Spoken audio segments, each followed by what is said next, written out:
ಮೇಲಿರ್ತಕ್ಕಂಥ ಈ ಭಾಗದ ಪಟ್ಟಣ ಪಂಚಾಯಿತಿಯ ಅಧ್ಯಕ್ಷಿಣಿಯಾದಂಥ ಶ್ರೀಮತಿ ಪ್ರೀತಿ ರಾಘವೇಂದ್ರ ಅವರೇ, ಉಪಾಧ್ಯಕ್ಷಿಣಿಯಾದಂಥ ಶ್ರೀಮತಿ ಕಾವ್ಯ ನಾಗರಾಜ್ ಅವರೇ, ಹಾಗೂ ಈ ಜಿಲ್ಲಾ ಪಂಚಾಯತ್ ಸದಸ್ಯರು ಆಗಿದ್ದಂಥ ಶ್ರೀಮತಿ ಮಂಜುಳಮ್ಮನವರೇ,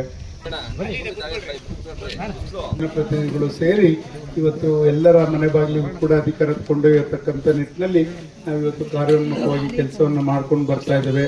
ಈಗಾಗಲೇ 109 ವಾರಗಳು ಜನಸ್ಪಂದನ ಚಿಕ್ಕನಾಯಕನಹಳ್ಳಿನಲ್ಲಿ ನೆರವೇರಿಸಿ ಮತ್ತೆ ಬುಕ್ಕಾಪಟ್ಟಣ ಹೋಬಳಿ ಸೇರೋದ್ರಿಂದ ಸಿರಾದಲ್ಲಿ 49 ವಾರಗಳ ಕ್ರಮಗಳನ್ನ ಯಶಸ್ವಿಯಾಗಿ ನೆರವೇರಿಸಿ ಮತ್ತು ಇದೊಂದು ಇನ್ನೂ ಕೂಡ ಹತ್ರಕ್ಕೆ ಹೋಗ್ಬೇಕು ಜನಗಳ ಹತ್ರ. ಪ್ರತಿ ಶುಕ್ರವಾರ ಒಂದೊಂದು ಪಂಚಾಯತಿಗೆ ಒಂದು ಗ್ರಾಮ ಪಂಚಾಯತ್ ಅದರಲ್ಲಿ ಇರ್ತಕ್ಕಂಥ ಎಲ್ಲ ಹಳ್ಳಿಗಳಿಗೂ ಕೂಡ ಭೇಟಿ ನೀಡಿ ಅಲ್ಲಿರ್ತಕ್ಕಂಥ ಸಮಸ್ಯೆಗಳನ್ನ ಹೋಗಲಾಡಿಸ್ಲಿಕ್ಕೆ ಪ್ರಯತ್ನವನ್ನು ಮಾಡ್ತಾ ಇರೋದು. ಇದು 27ನೇ ವಾರ. ಪಟ್ಟಣ ಪಂಚಾಯತಿ ಪುರಸಭೆ ವ್ಯಾಪ್ತಿಯಲ್ಲಿ 4 ವಾರ್ಡ್ಗಳನ್ನ ಮಾಡ್ತಕ್ಕಂಥದ್ದು. ಮತ್ತು ಹಳ್ಳಿಗಳಲ್ಲಿ ಪಂಚಾಯತಿ ಪೂರ ಎಲ್ಲ ಇರ್ತಕ್ಕಂಥ 10-12 ಹಳ್ಳಿನೂ ಕೂಡ ಭೇಟಿ ಮಾಡಿ ಅಲ್ಲಿರ್ತಕ್ಕಂಥ ಸಮಸ್ಯೆಗಳನ್ನ ಹೋಗಲಾಡಿಸೋ ನಿಟ್ಟಿನಲ್ಲಿ ಇವತ್ತು ಕಾರ್ಯೋನ್ಮುಖವಾಗಿ ನಾವು ಎಲ್ಲ ಕೆಲಸ ಮಾಡ್ತಾ ಇದ್ದೀವಿ. ಈ ಒಂದು ಕಾರ್ಯ ಮಾಡೋದ್ರಿಂದ ಏನು ಉದ್ದೇಶ ಆಗುತ್ತೆ ಅಂದರೆ ನೇರವಾಗಿ ಜನಗಳಿಗೆ ಹತ್ತಿರವಾಗಿ ಸಿಗೋವಂಥ ಕೆಲಸ ಆಗ್ತದೆ. ಮತ್ತು ಅವ್ರ ಸಮಸ್ಯೆ ಏನಿದ್ರು ಕೂಡ ನೇರವಾಗಿ ಹೇಳಲಿಕ್ಕೆ ಆಗುತ್ತೆ. ಯಾರು ಮಧ್ಯವರ್ತಿಗಳ ಹಾವಳಿ ಇಲ್ಲ, ಲಂಚದ ಆಮಿಷ ಇರಲ್ಲ.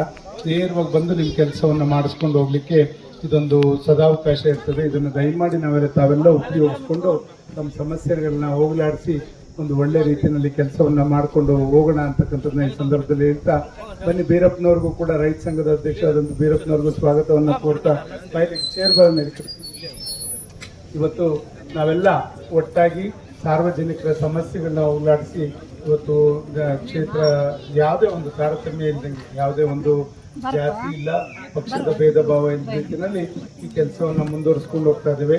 ಇದನ್ನು ತಾವೆಲ್ಲ ಸದುಪಯೋಗ ಪಡಿಸ್ಕೋಬೇಕು ಅಂತ ವಿನಂತಿ ಮಾಡಿಕೊಂಡು ಈ ಒಂದು ಪ್ರಾಸ್ತಾವಿಕವಾಗಿ ತಮಗೆ ಕೆಲವು ಮಾತನ್ನ ಇವತ್ತು ಉಳಿಯಾರ್ನಲ್ಲಿ ಸುಮಾರು 90 ಕೋಟಿವರೆಗೂ 3 ವರ್ಷದಲ್ಲಿ 90 ಕೋಟಿವರೆಗೂ ಕೂಡ ಕೆಲಸವನ್ನು ಮಾಡಿದ್ದೇವೆ.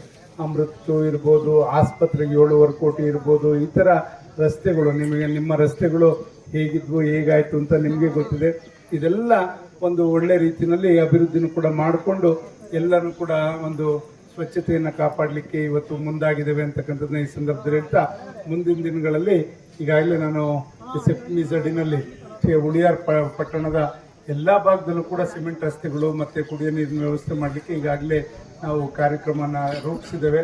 ಖಂಡಿತ ಅದು ಕೂಡ ಶೀಘ್ರವಾಗಿ ಬರುವಂಥದ್ದಾದರೆ ಎಲ್ಲರಿಗೂ ಕೂಡ ಇನ್ನು 30 ವರ್ಷ ಯಾವುದೇ ಒಂದು ನೀರಿನ ಸಮಸ್ಯೆ ಆಗಲಿ ಮತ್ತು ರಸ್ತೆಗಳಾಗಲಿ ಸ್ವಚ್ಛತೆಗೆ ಸಮಸ್ಯೆ ಆಗಲ್ಲ ಅಂತಕ್ಕಂಥದ್ದು. ಈಗ ಮೊನ್ನೆ ನಾವು ಈಗಾಗಲೇ ಇಲ್ಲೆಲ್ಲ ಗುರುತಿಸಿ ಸುಮಾರು 5 ಬೋರ್ವೆಲ್ಗಳು ಬೇಕು ಅಂತಕ್ಕಂಥದ್ದು ಕೂಡ ಈಗಾಗಲೇ ಮೊನ್ನೆ ನಿಮ್ಮ ಪಟ್ಟಣ ಪಂಚಾಯತಿಯವರು ಹೇಳಿದ್ರು. ಅದನ್ನು ಶೀಘ್ರವಾಗಿ ಕೊರೆಸ್ಕೊಡುವಂಥದ್ದಕ್ಕೂ ಕೂಡ ಈಗಾಗಲೇ ಜಿಲ್ಲಾಧಿಕಾರಿಗಳ ಮುಖಾಂತರ ಅನುಮೋದನೆಗೆ ಕಳಿಸಿದ್ದೇವೆ ಅಂತಕ್ಕಂಥದ್ದು ಕೂಡ ಈ ಸಂದರ್ಭದಲ್ಲಿ ಹೇಳ್ತಾ, ಇವತ್ತು ಪ್ರತಿ ಸಲಕ್ಕಿನ ಇವತ್ತು ಬಿಸಿಲು ತಾಪಮಾನ ಜಾಸ್ತಿ ಇರೋದ್ರಿಂದ ದಯಮಾಡಿ ಆರೋಗ್ಯದ ಕಡೆನೂ ಕೂಡ ಗಮನ ಇರಲಿ.